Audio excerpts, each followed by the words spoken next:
दर्शकों फिर दोबारा तुहाडा स्वागत है प्रोग्राम सच्चो सच विच। जी डॉक्टर साहब हुण साडे दर्शकां नूं दसो अज दे दिन दी इतिहासक अहमियत। सिख इतिहास के हवाले नाल 1845 च अज दे दिन ਸਿੰਘਾਂ ते फरंगियां दी अंग्रेज़ां दी पहली लड़ाई मुदकी दे विच होई, जिस नूं अंग्रेज़ां नहीं क्योंकि कंस्पीरेसी सी उन्हां दी किवें हड़पणे और किवें डोगरे मिशर उन्हां दी पेरोल ते सी। और इस लड़ाई च अंग्रेज़ां दा काफ़ी नुकसान होया, उन्हां दे कई सौ फौजी और आला अफसर भी मारे गए। 1960 ਦੇ ਵਿੱਚ ਸੰਤ ਫਤਿਹ ਸਿੰਘ ਨੇ ਮਰਨ ਵਰਤ ਸ਼ੁਰੂ ਕੀਤਾ। 25-30 ਹਜ਼ਾਰ ਸਿੱਖ ਆਲਰੇਡੀ ਜੇਲ੍ਹਾਂ 'ਚ ਸੀ ਔਰ ਇਹ ਵੀ ਚੱਲ ਰਿਹਾ ਸੀ ਕਿ ਸਿੱਖਾਂ 'ਚ ਸ਼ਾਇਦ ਹਥਿਆਰਬੰਦ ਸੰਘਰਸ਼ ਦੀ ਗੱਲ ਨਾ ਸ਼ੁਰੂ ਹੋਏ। ਤਾਂ ਉਹਨੇ ਐਲਾਨ ਕੀਤਾ ਕਿ ਜੀ ਮੈਂ ਇੰਨੇ ਦਿਨ ਵਰਤ ਰੱਖਾਂਗਾ, ਫਿਰ ਮੈਂ ਜਿਹੜਾ ਉਹ ਸੜ ਮਰਾਂਗਾ।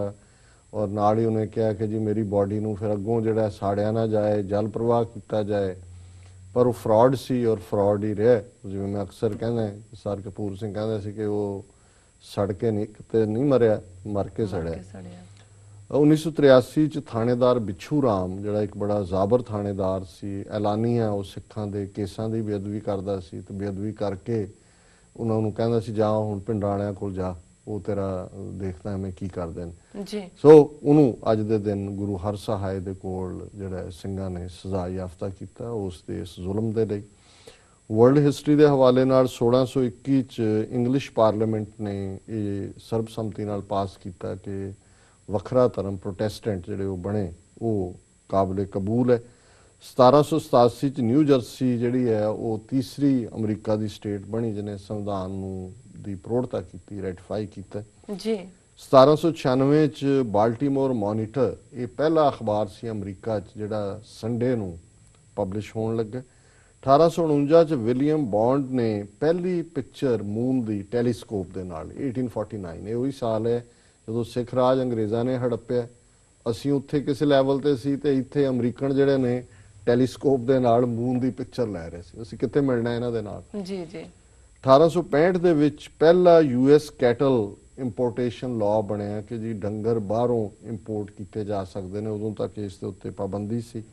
1865 ਦੇ ਵਿੱਚ 13th ਅਮੈਂਡਮੈਂਟ ਸੰਵਿਧਾਨ ਦੇ ਵਿੱਚ 13ਵੀਂ ਸੋਧ ਹੋਈ ਕਿ ਸਲੇਵਰੀ ਗੁਲਾਮੀ ਪੱਕੇ ਤੌਰ ਤੇ ਖਤਮ ਕਰ ਦਿੱਤੀ ਗਈ।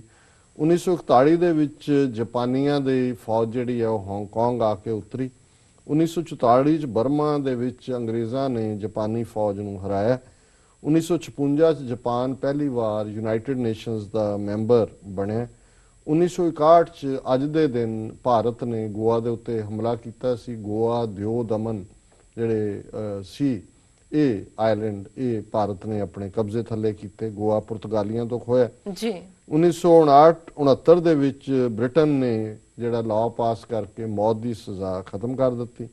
1970 ਚ ਇਟਲੀ ਦੇ ਵਿੱਚ ਲਾਅ ਪਾਸ ਹੋਇਆ ਜਿਹੜਾ ਕੈਥੋਲਿਕ ਕੰਟਰੀ ਹੈ ਔਰ ਕੈਥੋਲਿਕਸ ਦੇ ਵਿੱਚ ਵਿਆਹ ਹੋ ਗਿਆ, ਇਹ ਰੱਬ ਹੀ ਬਣਾਉਂਦਾ ਜੋੜੀਆਂ, ਫਿਰ ਟੁੱਟਣ ਦਾ ਨਹੀਂ, ਲੇਕਿਨ ਡਾਈਵੋਰਸ ਲਾਅ ਇਟਲੀ ਨੇ ਪਾਸ ਕੀਤਾ। ਔਰ 1972 ਦੇ ਵਿੱਚ US ਨੇ ਵਿਤਨਾਮ ਦੀ ਬੰਬਿੰਗ ਸ਼ੁਰੂ ਕੀਤੀ।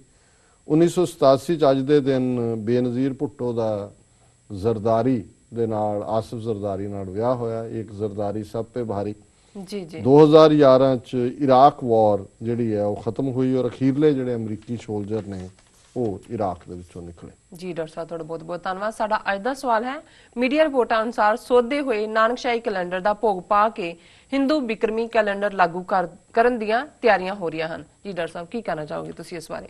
ਦੇਖੋ ਹੈਰਾਨੀ ਹੈ ਮੈਨੂੰ ਤਾਂ ਇਹ ਸੀ ਵੀ ਸ਼ਾਇਦ ਜੋ ਕੁਝ ਚੱਲ ਰਿਹਾ ਹੈ ਉਹਦੇ ਥੱਲੇ ਬਾਦਲ ਨੂੰ ਇਹ ਅਕਲ ਹੋਏ ਕਿ ਅਲਟੀਮੇਟਲੀ ਪੰਥਕ ਏਜੰਡਾ ਸਿੱਖ ਹੀ ਉਸ ਨੂੰ ਬਚਾ ਸਕਦੇ ਨੇ, ਉਹ ਵੀ ਪੰਥਕ ਏਜੰਡੇ ਤੇ ਆ ਕੇ।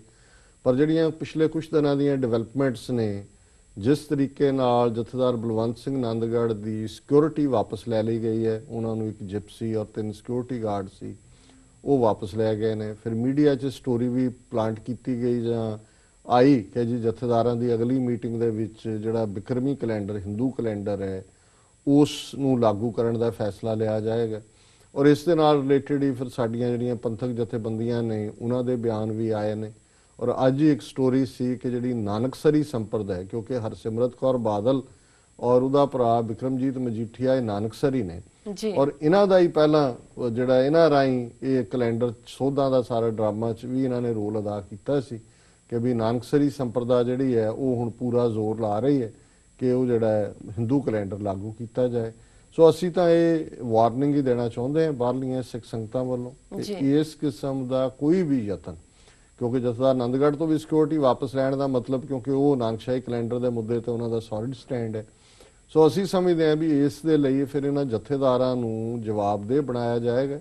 ਇਹ ਹੁਣ ਬਾਹਰ ਆ ਕੇ ਪੈਸੇ ਪੂਸੇ ਇਕੱਠੇ ਕਰਕੇ ਚਲੇ ਜਾਂਦੇ ਨੇ ਆ ਜਾ ਕੇ, ਫਿਰ ਇਹਨਾਂ ਦੇ ਲਈ ਇਹ ਜਿਹੜਾ ਸਾਰਾ ਕੁਝ ਹੀ ਜਿਹੜਾ ਉਹ ਚੈਲੰਜ ਹੋਏਗਾ ਔਰ ਕੌਮ ਇਹਨਾਂ ਨੂੰ ਕਦੇ ਵੀ ਮੁਆਫ ਨਹੀਂ ਕਰੇਗੀ। ਇਸ ਦੇ ਉਲਟ ਅਸੀਂ ਸਮਝਦੇ ਹਾਂ ਕਿ ਇਹ ਟਾਈਮ ਹੈ ਕਿ 2003 ਦਾ ਜਿਹੜਾ ਮੂਲ ਨਾਨਕਸ਼ਾਹੀ ਕੈਲੰਡਰ ਹੈ ਉਸ ਨੂੰ ਲਾਗੂ ਕੀਤਾ ਜਾਏ। ਜੀ ਡਾਕਟਰ ਸਾਹਿਬ, ਹੁਣ ਸਾਡੇ ਪ੍ਰੋਗਰਾਮ ਦਾ ਸਮਾਂ ਸਮਾਪਤ ਹੋ ਗਿਆ।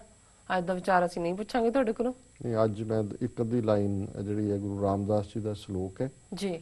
ਅੰਦਰ ਤ੍ਰਿਸ਼ਨਾ ਅਗ ਹੈ, ਮਨਮੁਖ ਭੁੱਖ ਨਾ ਜਾਏ, ਮੋਹ ਕੁਟੰਬ ਸਭ ਕੂੜ ਹੈ, ਕੂੜ ਰਿਹਾ ਲਪਟਾਏ, ਅੰਦਨ ਚਿੰਤਾ ਚਿੰਤਵੈ, ਚਿੰਤਾ ਬੱਧਾ ਜਾਏ, ਜੰਮਣ ਮਰਨ ਨ ਚੁਕਈ, ਹਉਮੈ ਕਰਮ ਕਮਾਏ, ਗੁਰ ਸਰਣਾਈ ਉਭਰੈ, ਨਾਨਕ ਲੈ ਛਡਾਏ। ਜੀ। ਕਿ ਜਿਸ ਦੇ ਅੰਦਰ ਤ੍ਰਿਸ਼ਨਾ ਦੀ ਅੱਗ ਹੈ ਉਹ ਮਨਮੁਖ ਕਦੇ ਵੀ ਸੰਤੁਸ਼ਟ ਨਹੀਂ ਹੋਏਗਾ, ਉਹਦੇ ਅੰਦਰਲੀ ਭੁੱਖ ਕਦੇ ਤ੍ਰਿਪਤ ਨਹੀਂ ਹੋਏਗੀ।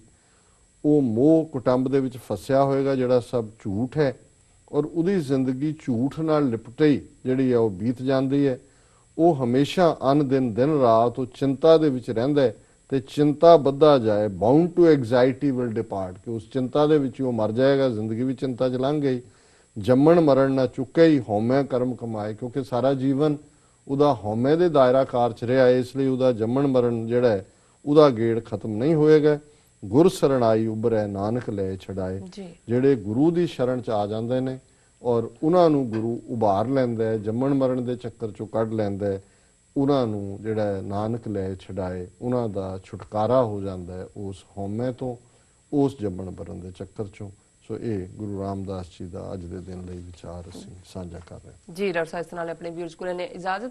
ਵਿਊਅਰਸ, ਸਾਡੇ ਪ੍ਰੋਗਰਾਮ ਦਾ ਸਮਾਂ ਇੱਥੇ ਸਮਾਪਤ ਹੁੰਦਾ। ਤੁਸੀਂ ਆਪਣੇ ਰਾਏ ਤੇ ਸੁਝਾਅ ਸਾਨੂੰ ਭੇਜਣਾ ਨਾ ਭੁੱਲਣਾ। ਸਾਡੇ ਇਸ ਪਤੇ ਤੇ SOS@tv84.tv ਤੇ ਅਸੀਂ ਆਪਣਾ ਪ੍ਰੋਗਰਾਮ ਲੈ ਕੇ ਫਿਰ ਦੁਬਾਰਾ ਤੁਹਾਡੇ ਰੂਬਰੂ ਹੋਵਾਂਗੇ। ਤਦ ਤੱਕ ਲਈ ਮੈਨੂੰ ਤੇ ਆਪਣੇ ਡਾਕਟਰ ਸਾਹਿਬ ਨੂੰ ਆਗਿਆ ਦਿਓ ਤੇ ਬੁਲਾ ਦਿਓ। ਫਤਿਹ। ਵਾਹਿਗੁਰੂ ਜੀ ਕਾ ਖਾਲਸਾ, ਵਾਹਿਗੁਰੂ ਜੀ ਕੀ ਫਤਿਹ।